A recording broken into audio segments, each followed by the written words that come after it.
نحمد الله العظيم ونصلي ونسلم على الرسول الكريم أما بعد.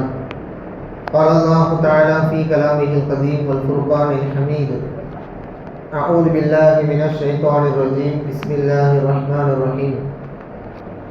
ودانية عليهم ظلالها وذللت قطوفها تذليلا. صدق الله العظيم. அன்பிற்குரிய ஜமாத்தார்களே,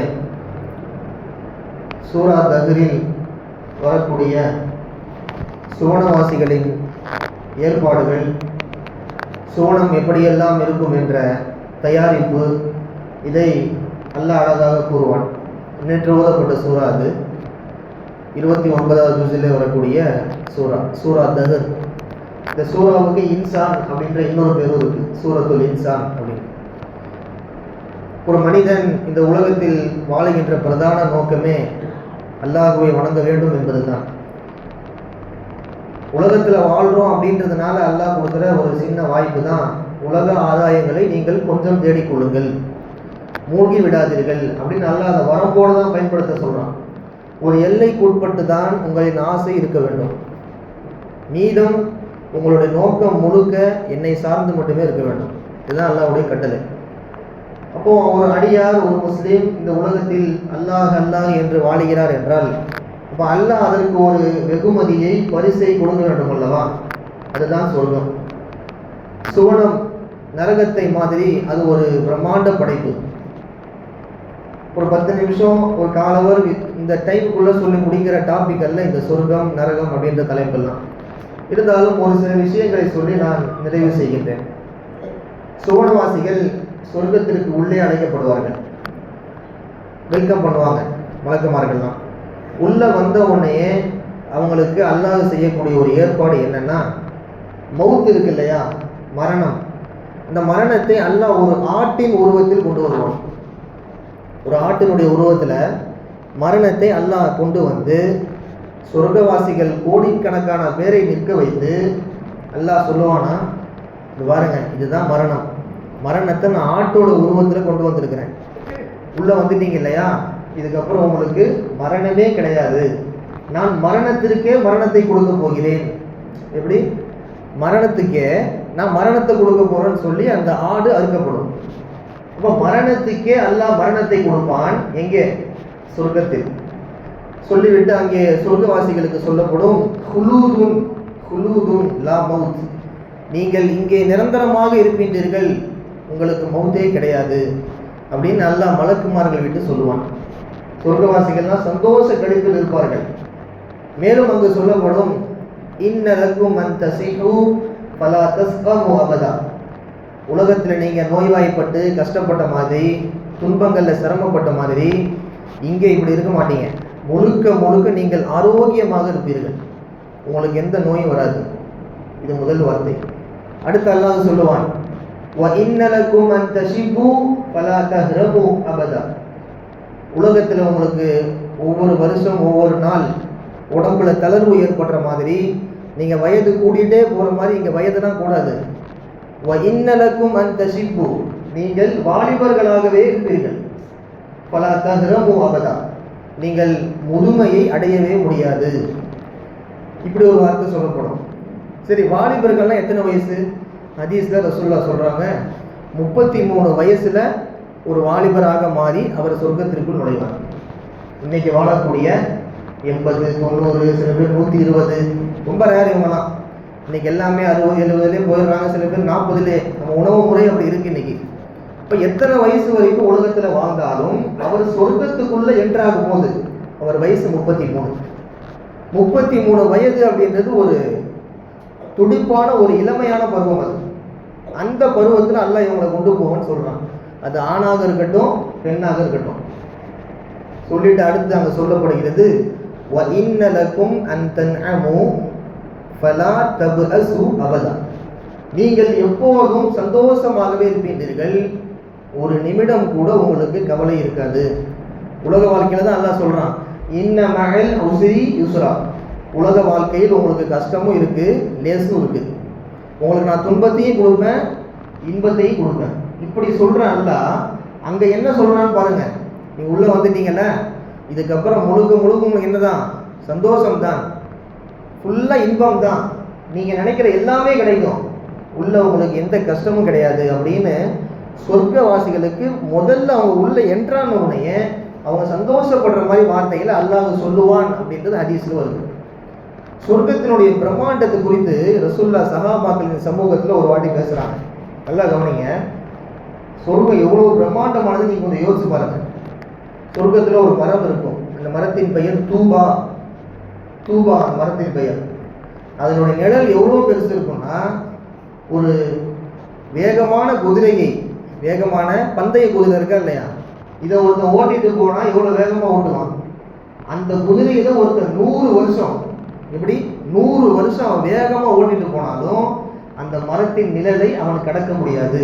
அப்படின்னா அந்த மரம் எவ்வளவு நீளமா இருக்கும், நெடுந்தூரம் கொண்ட ஒரு மரம். இன்னைக்கு உலகத்தில் நம்ம பார்க்குற மாதிரி மரங்கள்லாம் அங்கே இருக்காது. நெடுந்தூரம் கொண்ட மரம். 100 வருடம் அவன் குதிரையில் வேகமாக பயணித்தாலும் அந்த மரத்தின் அளவை அவன் கடக்க முடியாது அப்படின்னு ஹதீஸ்ல வருது. அப்போ சொர்க்கத்தில் அல்லாஹ் எவ்வளவு நிழலை ஏற்பாடு செய்திருப்பான் அப்படின்றதுக்கு இது ஒரு ஆதாரம். இதே சூரா தஹ்ர்ல ஒரு வார்த்தை வருது, லா யரவுன ஃபீஹா ஷம்ஷம் வலா ஜம்ஹரீரா. உலகத்தில் நாம் வெயில் சுடுது, உஷ்ணம் ரொம்ப அதிகமாக இருக்கு, வீட்டுக்குள்ளே புகுந்துருவோம், வெளியே போவோம், வீட்டுக்குள்ளே வருவோம், அந்த எரிச்சல் நமக்கு இருக்கும். வெயிலினுடைய அந்த உஷ்ணம் சூடு தாங்க முடியாமல் கஷ்டப்படுறோம்ல. அல்லாஹ் சொல்கிறான், நீங்கள் சொர்க்கத்துக்கு வந்துட்டீங்கன்னா அங்கே சூரியனே கிடையாது. என்ன கிடையாது? சூரியனே கிடையாது. வலா ஜம்ஹரீரா, குளிரும் கிடையாது. அப்படியே உங்களை நடுங்க வைக்கக்கூடிய குளிர், எரிச்சல் படக்கூடிய குளிர், அந்த குளிர் இருக்குமா? அந்த குளிரும் கிடையாது. கடுமையான சூடும் கிடையாது, கடுமையான குளிரும் கிடையாது. நீங்கள் ரசிக்கிற மாதிரி ஒரு கிளைமேட்டை நான் வச்சிருக்கேன்னு சொல்றான் அல்லாஹ். இது அல்லாஹ்வுடைய ஏற்பாடு. இன்னமும் அல்லாஹ் சொல்லுகிறான் அந்த சூறாவில், மின் சுந்துசின் குதுரு வ இஸ்தப்ரக்.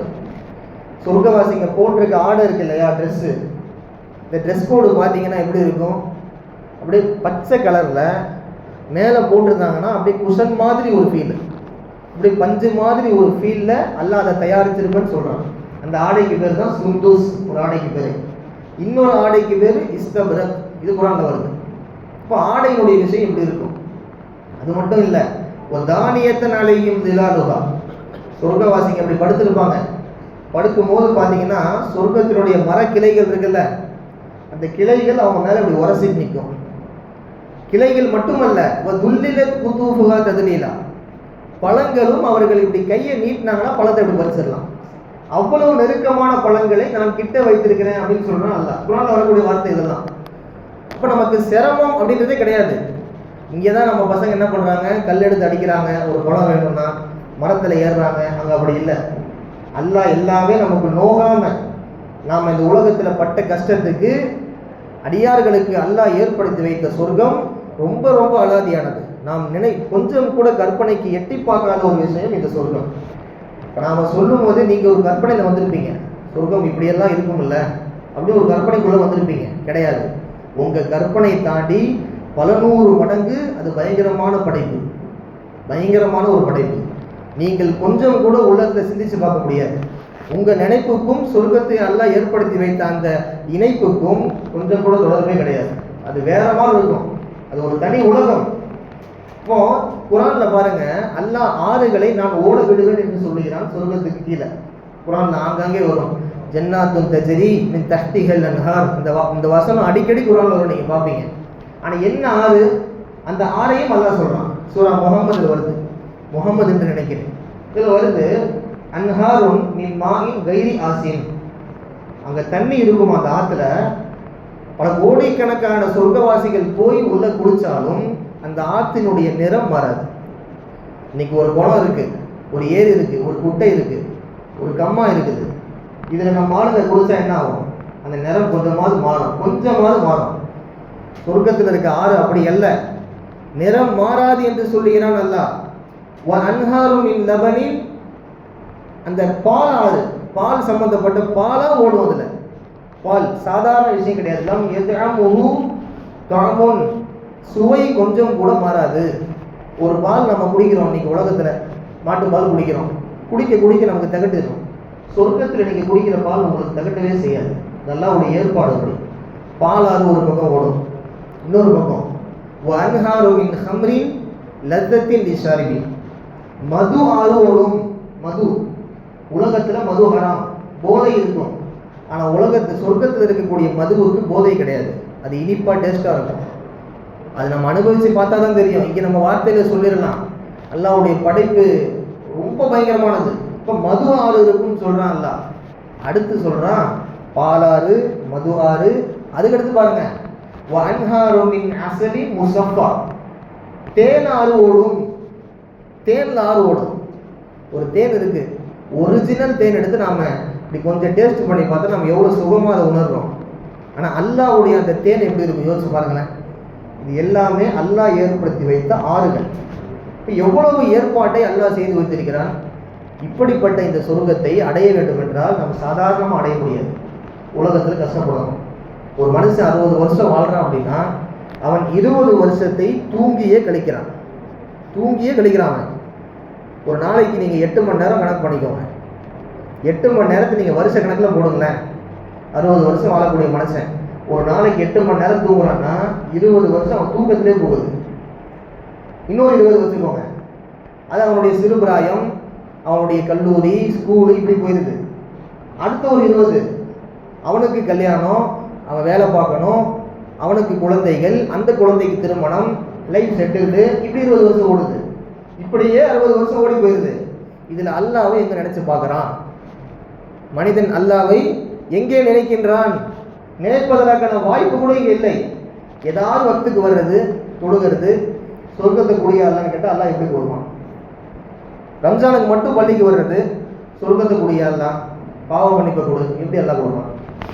இப்போ சொர்க்கம் அப்படின்றது சாதாரண படைப்பு அல்ல. அது அந்த படைப்பை நாம் நெருங்கணும், உள்ளே போகணும் அப்படின்னா பள்ளிவாசலோடு எப்போவுமே நம்ம தொடர்புள்ள ஆளாக இருக்கணும். எப்போவுமே சாதாரணமாக நீங்கள் ஒரு வக்துக்கு வந்துட்டு போயிட்டு நம்ம சௌகரியத்துக்கு ஏற்ற மாதிரி தொழுகையை அமைப்பது ஒரு உண்மை முஸ்லீமுக்கான அடையாளம் அல்ல. ஒரு வக்து மிஸ் ஆகுதுன்னா அந்த வக்து நீங்கள் கலாபணியாக சொல்லணும். அப்போ தான் உங்கள் மனசில் ஈமான் இருக்குது அப்படின்றதுக்கான அடையாளம். நீங்கள் புரிஞ்சிக்கலாம். அதை உங்கள் ஈமான் உறுதியானதா சறுக்கியதா அப்படின்றது நீங்களே கணக்கு போட்டு பார்க்கலாம். வெளியே இருந்து யாரும் மார்க் போட தேவையில்லை. ஏன் ஈமான் உறுதியா அப்படின்றது நீங்கள் மார்க் போடலாம். உங்களுக்குரிய மக்களை, இப்படிப்பட்ட சொர்க்கத்தை நாம் அடைய வேண்டும் என்று சொன்னால் அல்லாஹ்வோடு நெருங்க வேண்டும். அல்லாஹ்வோடு மிக மிக நெருங்க வேண்டும். ரசூலின் சுன்னத்துகளை ஹயாத்தாக்க வேண்டும். இப்படிப்பட்ட நல்ல தருணத்தை அல்லாஹ் உங்களுக்கும் எனக்கும் நம் சந்ததி எல்லோருக்கும் கொடுத்து சொர்க்கத்தை அடையக்கூடிய பாக்கியத்தை, எல்லாவற்றுக்கும் மேலாக அல்லாஹ்வுடைய ரஹ்மத்தை பெறக்கூடிய பாக்கியத்தை வல்ல இறைவன் ரமலானின் பொருட்டாக நம் அனைவருக்கும் கொடுப்பானாக. வாஹிரு தஅவானா அல்ஹம்துலில்லாஹி ரப்பில் ஆலமீன். அஸ்ஸலாமு அலைக்கும் வரஹ்மத்துல்லாஹி வபரகாத்துஹு.